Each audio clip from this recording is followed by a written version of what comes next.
Maintenant, je vais parler de l'affaire Bourali. Je l'ai surnommé comme ça parce que c'est assez épique quand même. Le Bourali donc est un acteur de doublage qui joue aussi dans Scène de ménage. Et ma mission du jour, c'était justement de prendre une photo avec lui. Je m'étais donné cet objectif-là. Bref, je vais vous expliquer un peu ce qui s'est passé. Donc il est dans l'après-midi, il est 14 h et quelques, et je commence à m'interroger justement à quand c'est qu'ils vont parler, quand c'est qu'ils vont faire des dédicaces. Et bah donc du coup je me rends à ce fameux planning qui est affiché sur les poteaux, et là je m'aperçois que c'est de 16h30 à 19 h. Aucun nom sur qui c'est qui est là, qui c'est qui est pas là, même sur le site. Il n'y a aucune indication s'ils sont là le samedi soit le dimanche. Dans la logique de la chose, si c'est pas marqué, c'est qu'ils sont là les 2 jours. Bref.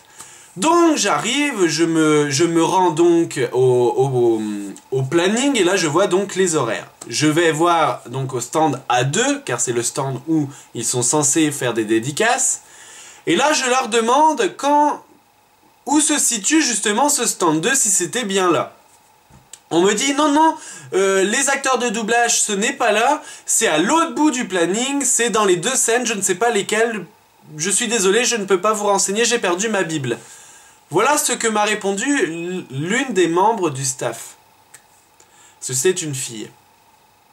Donc je me rends difficilement à l'une des 2 scènes, et là je vois staff, un t-shirt blanc marqué staff. Donc je leur demande... Incapables de me répondre, ils ne savent même pas ce qu'ils vont faire par la suite car c'est pas des membres du staff de Paris Manga. Entre parenthèses, le staff du membre Paris Manga, c'est un t-shirt blanc marqué staff, mais il y a un tout petit logo Paris Manga, ce qui est totalement logique comme pour se retrouver. C'est vrai que pour les voir comme ça dans une foule, c'est super agréable. Donc j'ai fait les 2 scènes, personne ne m'a répondu et on m'a dit mais non, c'est dans le stand A2. Donc je retourne au stand A2, où j'étais à l'origine. Et là on me répond, oui c'est bien là. Donc déjà là, je bouillonne un petit peu, je me dis l'autre elle m'a vraiment pris pour un con, bref. Et c'est là que je leur demande, est-ce que Bourali est là? Deuxième membre de staff qui me dit, mais désolé, je peux pas vous renseigner, je crois qu'il y a une erreur sur ma Bible, je peux pas vous le dire. Attendez un quart d'heure que ceux qui organisent justement cette entrevue avec les acteurs de doublage puissent vous renseigner. J'attends un quart d'heure. Ils arrivent au bout de 20 minutes. Je leur demande. Et là donc il y a un des 2 qui me dit, alors attendez, ils ont tout un tas en fait d'affiches, alors je sais pas si je les ai là. C'est un petit carton qui permet comme ça de petites dédicaces. Ah, voilà. Hop, c'est ça. Alors là, c'est... donc j'en ai eu plusieurs. Bon, j'ai... Ma petite fierté personnelle, c'est quand même... Ah ah ah ah. La voix de Sangoku, j'ai adoré. Bref, c'est le seul meilleur moment de ma journée. Bref, ces petits papiers-là, et donc il me dit, bah oui, il doit être là, il n'y a pas de problème, tout ça. Deuxième personne qui arrive, et justement, je leur demande encore une fois, pour être bien sûr, j'ai fait un peu mon chiant, je le sais, mais je voulais être certain qu'il soit là. Et bah l'autre me dit non. Et bah non, c'est juste le dimanche. Alors, je leur dis, mais comment on sait justement qui c'est qui est là, qui c'est qui est pas là? Même eux ne savaient pas s'ils étaient réellement là. Car ils ont dit, est-ce que lui il est là? Oui, je crois. Ah oui, celui-là, oui, il est là. Bref, c'était vraiment du n'importe quoi. Aucune personne n'a pu vraiment me répondre convenablement. Juste, entre guillemets, j'ai perdu quand même à peu près 3 quarts d'heure, voire 1 heure, pour justement entendre non, il n'est pas là, il ne vient que le dimanche. Merci de l'indiquer sur le site internet. Merci pour ceux qui sont venus le samedi pour lui et qui n'ont pas pu le voir. Bravo Paris Manga. Maintenant, je vais vous parler du public. Le public est... très différent de celui que j'ai vu dans Japan Expo, dans les autres conventions que j'ai faites, même que ce soit dans n'importe quelle autre convention, quoi. Il y a toujours une bonne ambiance, normalement. Bah là, en fait, en attendant de pouvoir me délecter d'un espèce de thé à bulles, j'ai eu une petite anecdote sympathique à vous raconter. Donc là, il y avait une fille, ils étaient entre amis, un petit groupe de filles, et une personne est venue l'accoster. A commencé à la draguer assez lourdement, bref, pour finir avec un joli « Eh, d'Ivoire, ça te dit de payer un truc pour moi et mon pote ?» Les nanas étaient totalement choquées.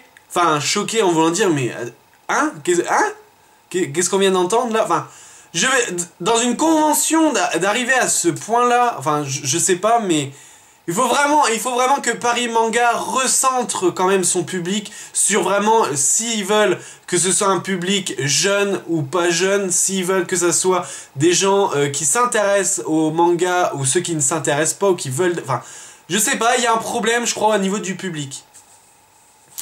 Et justement, d'ailleurs, quelqu'un m'a informé, et je ne citerai pas son nom, m'a informé que justement la convention qu'il y avait eu, la dernière convention, donc la 14e édition, ça a été quand même la convention où il y a eu le plus de vols.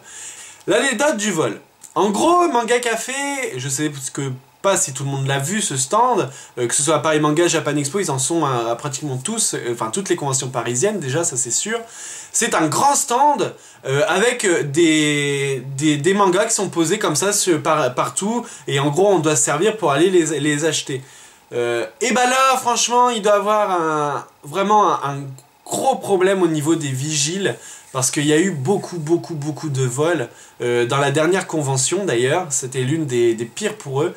Et là, il y a eu quand même un summum à ne surtout pas dépasser, et ça s'est dépassé. Je l'ai vu de mes propres yeux pour vous dire jusqu'où ça a été. En gros, une personne a voulu voler un manga, un membre du staff l'a capté, a voulu donc le reprendre, et il s'est fait tabasser. Il s'est pris des de ses coups de poing sur le visage. C'était impressionnant de voir jusqu'où ça pouvait aller pour un manga, quoi. 7,90 €, ça se bat, quoi. 7,90 € et ça se castagne. C'est juste... Enfin, franchement, la débilité des gens, quoi. On montre pas vraiment une bonne image justement des jeunes et de ceux qui s'intéressent. Enfin, je pense pas que cette personne s'intéressait réellement au manga, parce que normalement on vole pas. On est là pour collectionner, pour acheter. On est là pour justement passer un bon moment entre personnes. Mais non, là c'était pas vraiment... C'était à l'inverse, quoi. Donc, pendant la bataille, il y a eu, moi j'ai intervenu avec 2 autres personnes pour les séparer, et c'est à ce moment-là que j'ai vraiment vu que c'était un membre du staff, car à l'origine je n'avais pas vu que c'était... et donc le membre du staff m'a expliqué ce qui s'était passé, et là donc du coup j'essaye de voir, j'ai pas trop réfléchi, j'essaye de voir où il a été, et donc je sors parce que la porte de secours était ouverte, et là je vois 4 à 5 vigiles en train de fumer leurs cigarettes. 4-5 vigiles en train de fumer une cigarette. Franchement, on peut avoir une pause cigarette, mais pas 5. Sinon, qu'est-ce qui se passe? Je sais pas, pour ceux qui sont dans l'éducation ou même dans l'animation, eh ben, ils savent très bien que 5 minutes, il peut se passer n'importe quoi. Et bah non, 5 minutes, ils en ont rien à faire, ils fument leurs cigarettes dehors, ils avaient même pas vu qu'il y avait une bagarre, c'est nous qui leur avons informé de ça. Et après, ils ont intervenu. Et pour vous dire, il n'y en a que 2 qui ont intervenu, les 3, ils ont continué à fumer leurs cigarettes. C'est inadmissible que dans une convention où il y a énormément de gens, qu'il y ait ce manque de professionnalisme de leur part. Deuxième cas où le staff a fait n'importe quoi. À ce même moment d'ailleurs, à peu près, hein, parce que j'étais en train de justement d'aller rejoindre mon ami qui a eu qui a eu un petit souci avec une autre personne qui s'était cosplayée, qui est tombée, elle est tombée dans les pommes parce que elle était, comment dire, elle a eu une crise de tétanique, elle est agoraphobe, j'ai y arrivé. Hein. Et donc justement, aucune intervention du staff. Aucune intervention du staff. On a dû les chercher, enfin mon ami a dû les chercher pour justement leur dire qu'il y a une personne qui est tombée dans les pommes. La personne arrive, gros point d'interrogation, qu'est-ce que je fais? Elle repart. Pendant ce temps-là, un vigile arrive, regarde, vérifie si la porte de secours était fermée, parce que bien entendu ceux qui étaient entre guillemets en train d'intervenir sur la fille ont ouvert la porte pour faire rentrer de l'air, ce qui est normal quand une personne s'évanouit. Et ben non, la personne a bien vérifié si elle était fermée et est partie. Une personne est tombée, il est membre du staff de sécurité et il n'est pas capable de rendre, de donner de la sécurité à cet endroit justement. Parce que ceux qui étaient en train de gérer la personne disaient sans cesse reculer, reculer, reculer. C'est eux qui ont fait la sécurité. Ce sont les visiteurs qui font la sécurité d'une personne qui est tombée dans les pommes. C'est inadmissible et ça franchement, waouh quoi. Deuxième personne, la personne qui était partie, le premier membre du staff, revient avec une Red Bull. Alors, je ne sais pas s'il a eu les premiers secours, s'il est capable justement d'intervenir dans ce genre d'occasion-là. Mais quand une personne est dans les pommes et qui est cardiaque, il ne faut surtout pas donner une Red Bull. Je sais pas, c'est logique. Franchement... J'ai l'impression, on me l'aurait pas dit, plusieurs personnes ne me l'auraient pas dit. Franchement, j'aurais eu du mal à le croire.